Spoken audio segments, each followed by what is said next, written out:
Okay, so get this. Today's deep dive is about something we all deal with, Uh-huh. talking on the phone. Right. Seems basic, right? Sure. But for autistic adults, it can be like a total nightmare. Oh, yeah. Our listener sent in some research on it, and it's really got me thinking differently about it. Interesting. So we're going to dig into why those calls can be so hard Okay. and how to make them less stressful.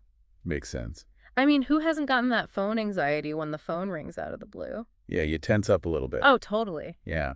It's interesting how much phone calls rely on like social cues and sensory stuff. Yeah. And you have to like use your executive function to handle it all. Right. It's a lot going on at once. It's like a mental obstacle course for sure. I'm looking at phones totally different now. Uh-huh. So our source breaks this down into 4 challenges. Okay. Can you walk us through those? Sure. So first, there's social anxiety. Okay. Phone calls don't give you those visual cues. Right, like facial expressions? Exactly. You don't see body language or anything. Uh-huh. So imagine trying to do small talk when you don't know when it's your turn to speak.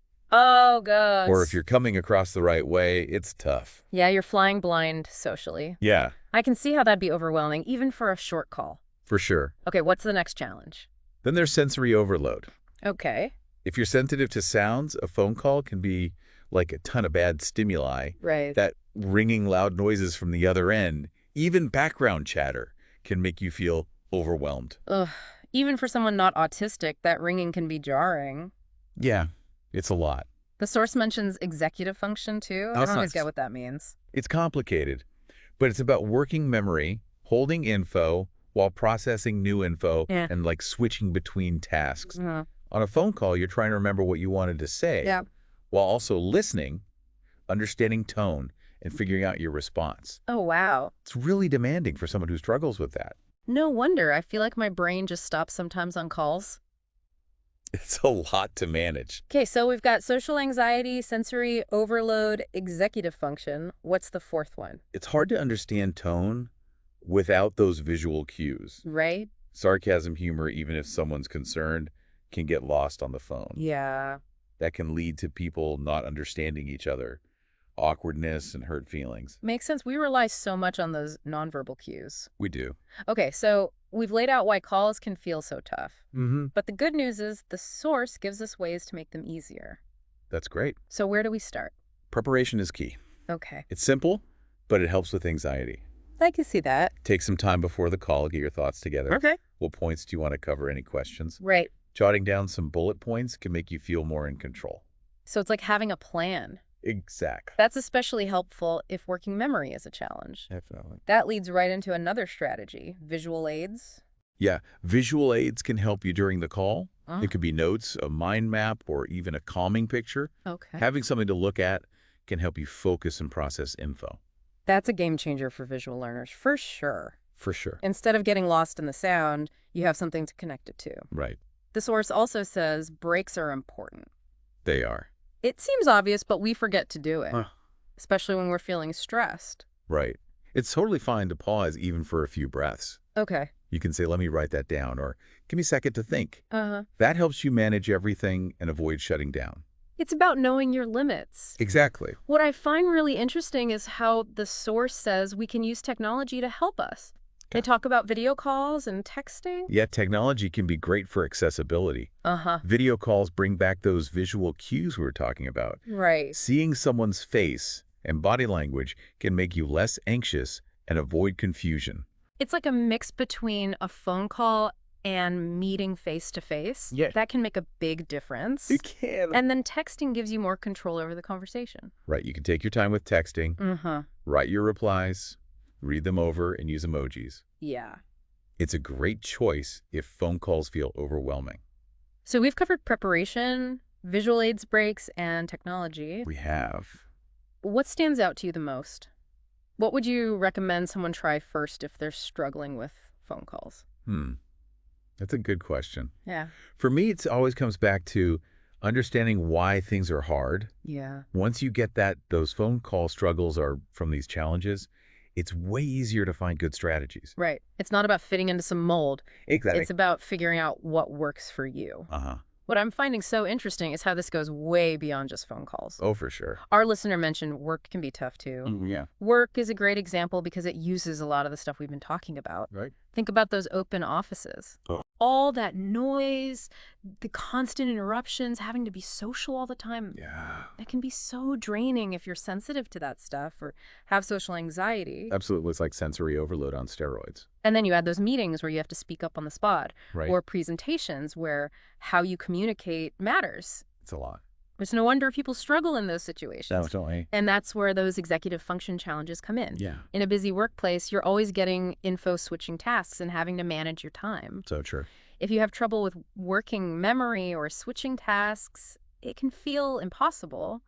I'm seeing how it's all connected. It's not one thing. It's a bunch of things that can make you feel overwhelmed. It's a lot to deal with. So what can we do to make work more inclusive? Well, some of those phone call strategies can help here too. Okay. Like being clear about what's expected, having written agendas for meetings, and allowing for breaks. So it's about having predictability and structure. Exactly. That can help with anxiety and overload. I'm also thinking about those visual aids. Yeah. Would they help at work too? Absolutely. Visual aids are great for organizing information and making things clear. Okay. Think about checklists, flowcharts, visual schedules.